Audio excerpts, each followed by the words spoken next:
From the JAMA Network, this is JAMA Neurology Author Interviews. Conversations with authors exploring the latest clinical research, reviews, and opinions featured in JAMA Neurology. Hello and welcome to our listeners from around the world. You're listening to JAMA Neurology Author Interviews. My name is Dr. Cynthia Armand, and thank you for joining us. Today, we are discussing burden of disorders affecting the nervous system, specifically in the United States. And I'm excited to talk about this. Today, I have with me Dr. John Ney. Dr. Ney is an assistant professor of neurology at the Yale School of Medicine. He also has a subspecialty in headache medicine. He is the associate editor of Neurology Clinical Practice and wears many hats and roles as he works with the American Academy of Neurology. He also does a myriad of research, and his focus is in health outcomes and health economics. Dr. Ney, welcome to the podcast. Thank you for joining all of us. Thank you, Dr. Armand. This may very well be my first podcast, so go easy on me. Oh, you will be just fine. All right. I am happy to have this topic be your first one because this is your bread and butter. And I'm excited to hear that you're also a headache neurologist. And I have a lot of questions in terms of that on the topic of burden of disorders. So what I wanted to start off with is, how did you get into this type of work? What sparked your interest? So I've had a longstanding interest in health services research and got my MPH at the University of Washington after I had done my clinical neurophysiology fellowship and just come back from Afghanistan. And at that time, I tried to focus on health economics, which I think is really an under-researched, underserved area within neurology. And since that time, we've looked at value of neurology, value of neurological therapeutics, value that a neurologist brings to the table, both for their own patients and for population health. I think this is a natural extension of it. This is really the beginnings of what amounts to an economics kind of study, where we're looking at the burden of neurological disorders and diseases that affect the nervous system on health of an entire population, in this case, the United States. Now, can you tell our listeners about the Global of Burden Disease Study? Because this is the main body of work and data that you are utilizing in your current study. So the Global Burden of Disease is a study that has been ongoing for decades at this point. It was started by an individual named Chris Murray, who's a physician and a well-known research methodologist at the University of Washington. And since it began, it's really expanded and become an annually or every few years updated analysis of essentially a vast array of sources to try to compile the health loss that's associated with particular conditions, both in the United States and really across the globe, so that we can figure out what's actually affecting people, where the economic analysis should be pointed at, ultimately where population health should focus and be concentrated upon. So it's really an incredibly important endeavor and one that I'm happy just to have a small piece of at this point. Within the Global Burden of Disease study, it spanned so many diseases. Mm-hmm. And I like that we have this current study that you've done with you and your colleagues focusing mainly on neurologic disorders. And I want you to tell us a little bit about what we knew in terms of burden of disease for neurologic disorders, because I feel as though, I don't know, if someone is not in this topic, there's a lot of discussion about what affects individuals of older age, because that's what we see, that's what's emphasized.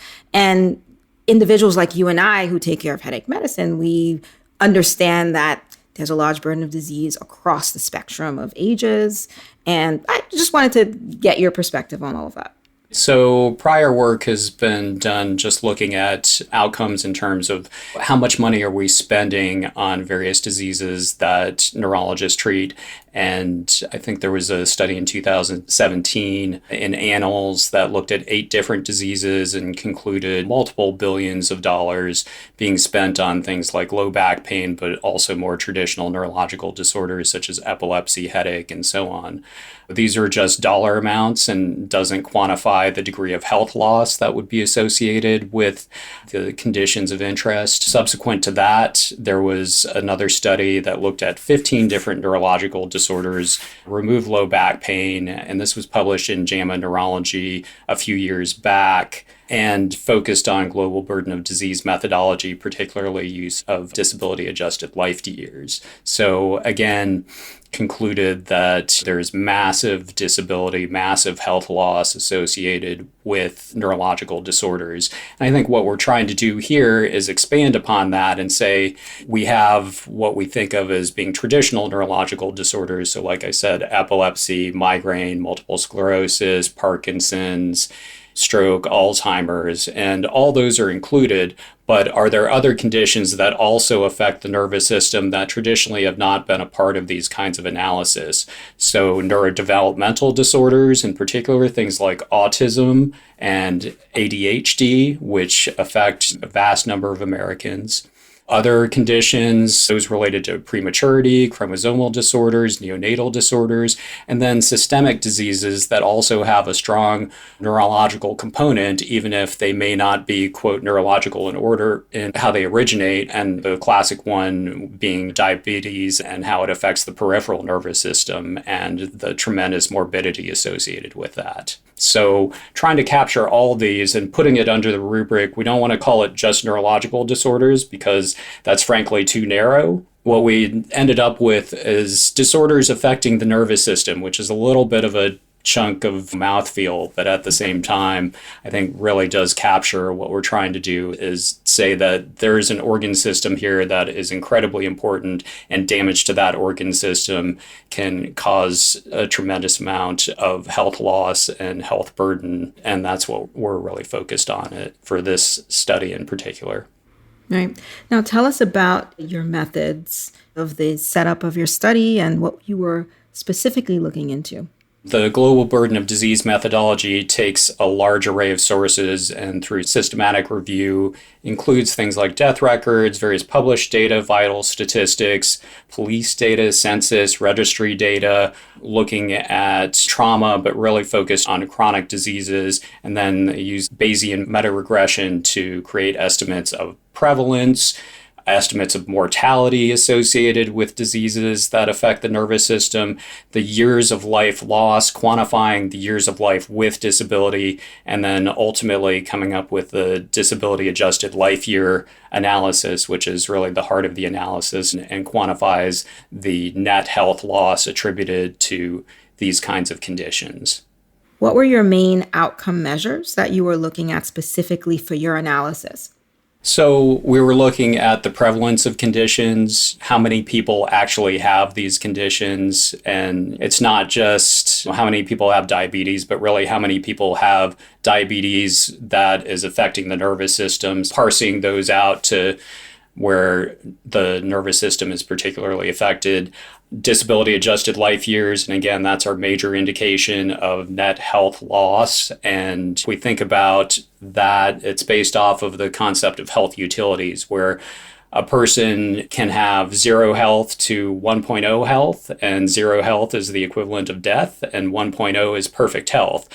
Most of us are somewhere between that. The average person who doesn't suffer from chronic disorders is probably around a 0.9 in general. And if you do have a chronic disorder like low back pain, it's more like 0.7, 0.6, and so on. And then you multiply that by the number of years of life remaining. If you have all that, then you get a quality adjusted life year. The disability adjusted life year is really 1 minus the quality adjusted life year. So it quantifies the degree of disability that's associated with that condition. There's years of life lost. So this is premature death relative to average life expectancy.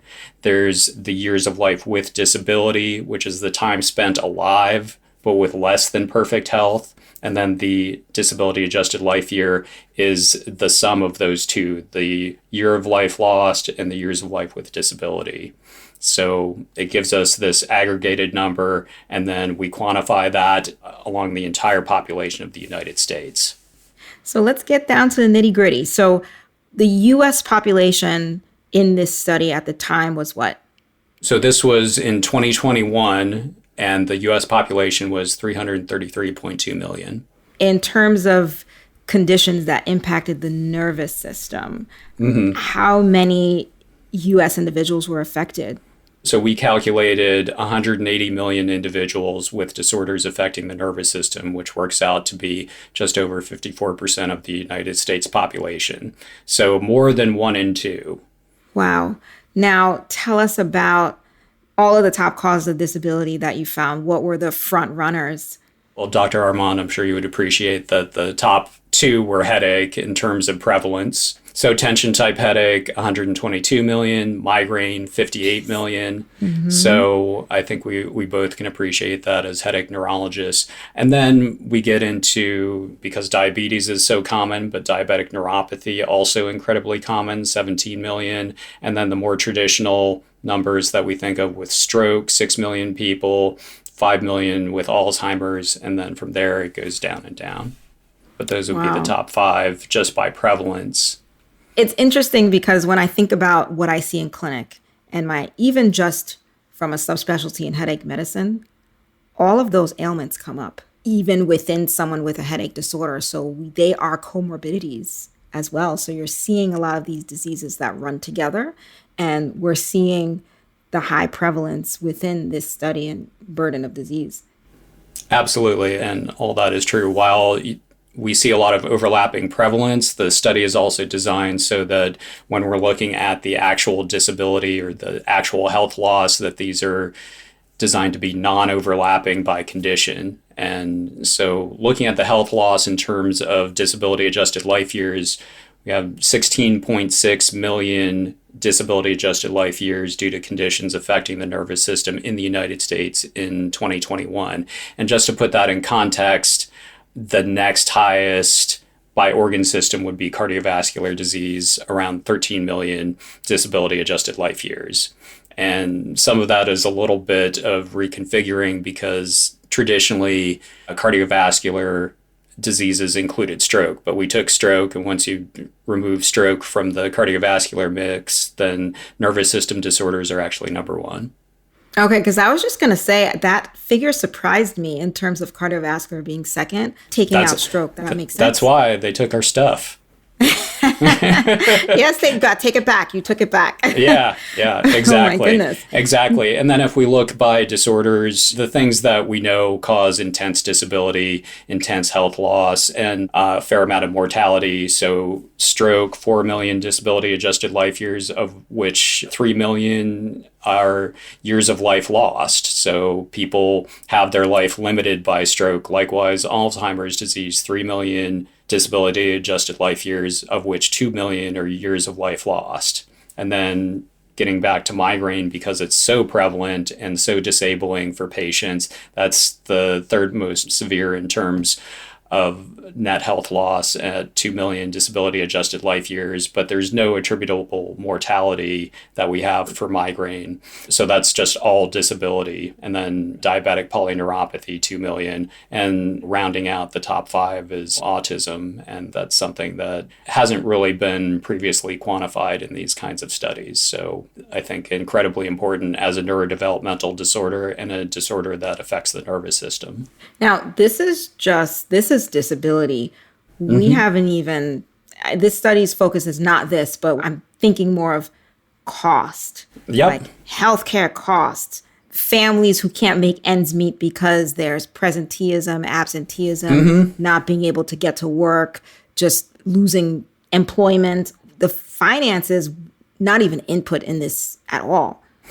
That is true. That would be one of the next things that we've looked at and that we'd also like to publish. And if you just use the methodology that the Department of Health and Human Services recommends, to try to make conversions of both mortality and disability/quality adjusted life year type analyses into dollar values. They use what's called a value of statistical life year and the value of a quality adjusted life year. And this assigns intrinsic value to life, like actual dollar amounts. And these are about 5 times per capita GDP, which is probably about 3 times greater than what you would get with a presenteeism, absenteeism, human capital type analysis. And if you look at that and you multiply everything out, when your mortality-based losses in 2025, in terms of sheer dollar amounts using the value of statistical life year analysis that is recommended by Department of Health and Human Services, is $4 trillion. And then if you use the value of quality adjusted life year analysis, which includes all the disability from a disability adjusted life year analysis, that's $11 trillion, which works out to be about 1/3 of 2025 GDP projected. And in 10 years is 30 trillion and 100 trillion respectively. So this is an enormous amount of money. All this represents the potential loss that could be recouped annually if there was no nervous system health loss in the United States. So if you were able to cure all these disorders, nobody ever suffered from it, you would get that much back to the economy. The economy would grow by another 25-30%. I certainly hope the funding giants that are currently in existence are listening to this podcast, because funding, I take migraine as an example. The amount of disability doesn't even come close to how much money is being allocated. And I think what is interesting too, because I'm thinking about something, what is the thought process behind who gets the most money? If we take migraine, for example, we saw a big jump in funding by the NIH from 2020 to 2021. I think it was like 12 million extra dollars going into migraine funding. But it seems like it has reduced over time, and now it's low. It's close to the same amount from 2021, about like $41 million put into research. We are thankful for that. However... Yeah, absolutely. Absolutely. And if you think about it, if we're putting research into prevention, into better therapies, into potential cures down the road, $40-50 million is just a drop in the bucket compared to what you could potentially recoup from an economic vantage point for our entire nation. It's really, I don't want to say it should be easy for policymakers to make this decision, but using the information that we have and just seeing the tremendous burden that these disorders cause, essentially all the ones that we've cited, it's really a no-brainer. So more money for bench science, more streamlined bench to bedside routes for drug therapeutics, increased access to neurologists. We need to train more of us. Increased focus on rehabilitation and disability care. All these are going to help ameliorate that burden. And hopefully, I don't think in my lifetime I would see where all this is eliminated, but maybe we could see it reduced. And that would be a tremendous thing. You know, I think we want our patients and loved ones and all of us to live well, live without disability, and have hope for their future and future generations. So I think work like this really opens everyone's eyes. I wanted to get to one analysis that you did. You looked at disability by state. That's correct. So we looked at the total attributable health loss in disability adjusted life years, age adjusted per 100,000 individuals from state to state. And they range from, on average, about 3,200 to 4,200. So there was a range. It's not 0 to 5,000, but we did see that there was quite a bit of variation. And the states that seem to have the most disability are ones that we've pinpointed before in other kinds of analysis. So the Stroke Belt, Rust Belt South, areas that may not have as much access to neurological care in particular, then these are more likely to have this higher burden of disease. They may also suffer from more adverse health behaviors, more smoking, poor diet, and so on. And when we compare versus 1990, These are also states where, in general, the burden, the disability adjusted life years on average are actually increasing, whereas many other states, including New York, California, Massachusetts, we see a substantial percentage loss of that burden, so a reduction over time. So clearly, we're not doing well by these states. And if we think about where the money should be going from a geographic perspective, this is one form of low-hanging fruit that we should be able to address. A lot of the times when we think about where individuals are affected most, we think of underserved communities and underserved areas based off of different parameters, right? It could be location, could be socioeconomic background, ethnic background. And I think many of the organizations responsible for or take interest in certain neurological disorders like multiple sclerosis, for example, migraine, stroke, they are galvanizing initiatives to focus on these areas and these groups. And I think analyses like these support that. Yeah, absolutely. I would say that state by state analyses are definitely helpful from a policymaker vantage point because policies start at the local level and work their way up and include the states. What we tried to accomplish here was to give just an indication that there is variability within the United States, but we did not go so far as to look at urban versus rural divides, which I think is a big part of it, where we see substantial health losses in more rural areas. But there's also a lot of socioeconomic loss, class-related, also just demographics in general that we don't cover in this study, and that could be a future topic for analysis. Dr. Ney, I want to thank you so much for sharing your work with us today. Any closing thoughts that you want to leave with our listeners? So I'm assuming that our listenership is mostly neurologists, and we're seeing patients one-on-one and trying to evaluate what's going on with them on an individual basis, but realizing that each patient's problem is a contributor to population health is incredibly important. And if we want to solve these things, then we really need to be able to look at a population level, and we need to be able to talk with policymakers to try to make that happen. And a big part of that is emphasizing how severe, how great this problem is, and these burden of disease analyses help to do that. So I'd encourage everybody to read through and think long and hard about their own particular subspecialty, their own interests, because we have something for pretty much everybody in here. Dr. Ney, thank you so much. We appreciate the work of you and your colleagues.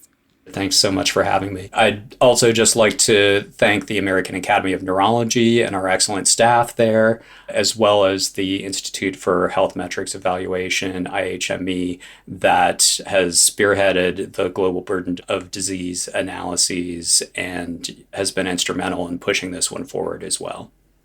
I'm Dr. Cynthia Armand, and I've been speaking with Dr. John Ney about the U.S. burden of disorders affecting the nervous system. You can find a link to the article in this episode's description.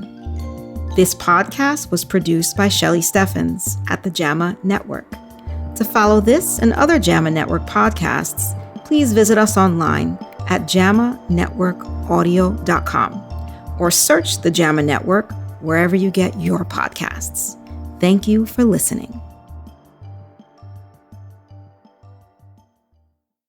This content is protected by copyright by the American Medical Association with all rights reserved, including those for text and data mining, AI training, and similar technologies.